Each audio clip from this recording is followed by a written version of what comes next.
module. People are applauding. बहुत खुशी हो रही है मुझे। देखिए, चंद्रयान को तो लैंड होना ही था, हम लोग को पहले से ही बात पता थी। इतनी मेहनत गई, इतनी जो है मतलब आप समझिए साइंटिस्ट की मेहनत गई और होना ही था ये इट वाज एक्सपेक्टेड। इसरो को इतनी मेहनत आप वेस्ट नहीं कर सकती, आप समझ रही हैं। ये इतना कोई आसान काम नहीं था। ये जो पूरी की पूरी एक्सरसाइज जो है, अगर आप इसको देखें इन टर्म्स ऑफ ये scientific excellence, research, in terms of vision. Bharat के ऋषि मुनियों ने सदियों पहले, जब सारी दुनिया कहती थी कि धरती चपटी है, मैं आपको रिटन वो संस्कृत के वर्सेस दूंगा जिसमें उन्होंने बताया। देखिए, हमारे यहाँ ज्योग्राफी को भूगोल कहते हैं।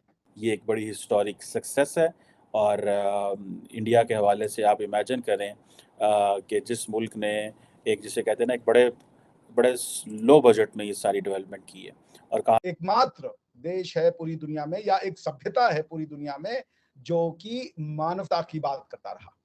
मानवता की बात करने वाले एकमात्र देश ने आज मानवता को बहुत बड़ा उपहार दिया है। ये नमस्कार दोस्तों, चंद्रयान 3 फाइनली चांद पर लैंड कर चुका है और ये भारत के लिए और इसरो के लिए बहुत बड़ी कामयाबी है। भारत ऐसा पहला देश बना है जिसने चांद के साउथ पोल पर लैंड किया है। इस पर जो पाकिस्तानी मीडिया है उनका भी रिएक्शन आया है। मतलब जो पाकिस्तान की मीडिया है बाहर से कुछ और कह रही है पर वो अंदर से पूरे जले हुए है। आप देखिए एक बार। चंद्रयान 3 के बारे में बहुत बहुत कांग्रेचुलेशन, बहुत बहुत मुबारकबाद चंद्रयान 3 के लिए। मैं ज्यादा नहीं बोलूंगी, आपसे जानना चाहूंगी चंद्रयान 3 के बारे में और जो भी खुशखबरी आई है उसके बारे में आप क्या कहते हैं।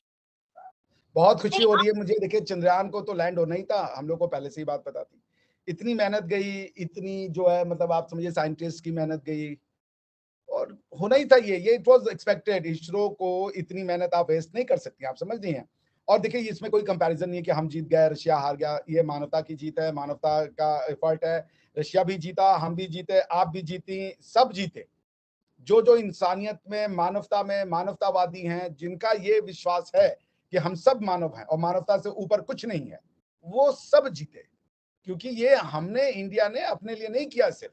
और इंडिया इकलौता, वाहिद, एकमात्र देश है पूरी दुनिया में या एक सभ्यता है पूरी दुनिया में जो कि मानवता की बात करता रहा। मानवता की बात करने वाले एकमात्र देश ने आज मानवता को बहुत बड़ा उपहार दिया है, ये याद रखिए। मैं वैसे रशिया की क्रिटिसिज्म नहीं कर रहा, मगर ये बात तो है ना कि यूएसएसआर एक बहुत बड़ा टेक्नोलॉजिकल फोर्स था, ठीक है। हमारी रशिया ने, यूएसएसआर ने बहुत मदद की है, बहुत समय, बहुत बार हमारी मदद की, तो हम उनके भी शुक्रगुजार रहेंगे। लेकिन आज जिसे कहते हैं कि गुरु जो है वो शिष्य से हार गया।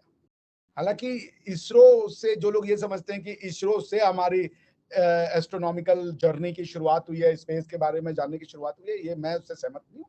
भारत के ऋषि मुनियों ने सदियों पहले, जब सारी दुनिया कहती थी कि धरती चपटी है, मैं आपको रिटन वो संस्कृत के वर्सेस दूंगा जिसमें उन्होंने बताया। देखिए, हमारे यहाँ ज्योग्राफी को भूगोल कहते हैं। भूगोल, ये बात मैं सुधांशु त्रिवेदी जी की मुझे बड़ी अच्छी लगी। उन्होंने कहा कि भूगोल कहते हैं, यानी हमको तब भी पता था कि ये जो धरती है ये भूगोल है। आप उसकी किताब पढ़ लें, ये जिसने लिखा है अल हिंद, उसने लिखा कि ये वो लोग हैं जो ये मानते हैं कि अर्थ जो है वो स्फेरिकल है। किताबुल अल हिंद लिखने अलबरूनी, उसकी प्रीफेस में जाके पढ़े और उसकी किताब में पढ़े, वो लिखता है ये मानते हैं ये लोग कि या ये जानते हैं, ये इनका कहना है कि अर्थ जो है स्फेरिकल है और ये सूर्य के चारों ओर चक्कर लगाती है, ये कहने वाले लोग हैं। वो आश्चर्य में था। तो पॉइंट ये है कि ये इसरो हमारी साइंस का टेक्नोलॉजिकल मूर्त रूप है। हमने साइंस को टेक्नोलॉजिकली अचीव कर दिया। अभी तक तो हम ये कहते थे कि चांद यहां से इतनी दूरी पे, चांद का प्रभाव ये पड़ता है। अब हम चांद पे पहुंच भी गए क्योंकि हमें पता था चांद पे कैसे पहुंचा जाता है। ये बात है ना, आप समझ रही हैं। क्योंकि चांद पे पहुंचने के लिए आपको ये पता होना होगा कि अर्थ मूव कर रही है, वरना आपका सैटेलाइट अर्थ से ही टकरा जाएगा। तो साइंस वी न्यू। जैसे आपने, अगर रामानुजन की एक फिल्म आई थी और इंग्लिश ब्रिटिश ने बताई, हमने नहीं बनाई। उस फिल्म का नाम है the man who knew infinity. The man who knew infinity में वो आदमी, जो रामानुजम जी थे, बहुत बड़े गणितज्ञ हैं भारत के, आर्यभट्ट के तो श्रेणी के नहीं है मगर उनसे, उन्हीं की श्रेणी के में मान लीजिए, बहुत बड़े गणितज्ञ। तो वो बहुत गरीब घर से थे, उनको मद्रास से स्पेशल स्कॉलरशिप लेकर के कैम्ब्रिज में बुलाया गया। तो वो मैथमेटिकल ना थ्योरम दे देते थे और बोलते थे इसके बराबर ये है। तो फिर उनसे ये पूछा जाता था कि यार इसका प्रूफ कहाँ है, और दूसरी चीज ये तुम्हें पता कैसे है कि ये चीज इसके बराबर होगी। तो वो कहते थे कि मुझे इंट्यूशंस आते हैं, देवी माता आके मेरे सपने में बताती है। एक देवी है जो उनकी कुल देवी थी, उनका उनका वो करते हैं। मेरे कहने का मतलब है, हमारे यहाँ रिलीजन जो है या जो जो स्पिरिचुअलिटी है, it was a tool to propagate science. Spirituality, देखिए रिलीजन और धर्म में अंतर ये है एक बहुत बड़ा, जब आप धार्मिक इंसान है और आप एक मजहबी इंसान है, इसमें अंतर ये है कि एक मजहबी अपने रिलीजन को फॉलो करेगा, उसमें जो लिखा है कोड वो लॉ को फॉलो करेगा, और एक धार्मिक इंसान स्पिरिचुअलिटी अपने दिमाग को फॉलो करेगा। तो उसको धार्मिकता में अगर ये दिखता है कि भगवान नहीं है तो वो कहेगा भगवान नहीं है।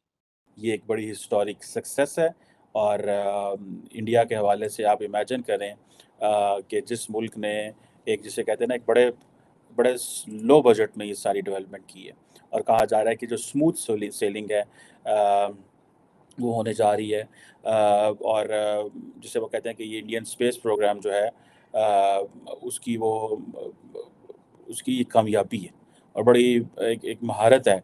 पहले तो ये 2019 में नाकाम हुए, लेकिन आज जो है और ये सेफ एंड सॉफ्ट लैंडिंग की बात हो रही है बुध की शाम को, यानी कि आज शाम को, और ये ज़ाहिर बात है एक बड़ा जिसे कहते हैं ना एक अचीवमेंट है for every one who was involved in this. और इसरो का जो सोशल मीडिया है वो ज़ाहिर बात है वो तस्वीरें भेज रहा है, वो बड़े एक्साइटेड हैं, बड़ी एनर्जी है, ताकि जिन लोगों ने दिन रात सुबह शाम एक वक्त के लिए काम किया, तो वो चीज़ जो है वो हमारे सामने आज शाम को आ रही है।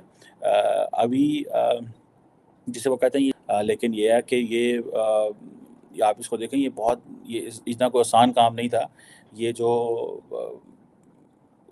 पूरी की पूरी एक्सरसाइज जो है, अगर आप इसको देखें इन टर्म्स ऑफ ये scientific excellence, research, in terms of vision, in terms of एक डेवलपिंग कंट्री जिसकी एक साइड जो है वो चांद पे है और उसकी जो दूसरी साइड है वो उसमें 50,000 किस्म के मसले हैं, लेकिन that shows the brighter side of the country कि भाई भले एक साइड पे they are facing challenges, poverty अपनी जगह में मौजूद है, हेल्थ कवरेज उस तरह नहीं है जिस तरह होनी चाहिए, लेकिन इस साइड को भी देखना है।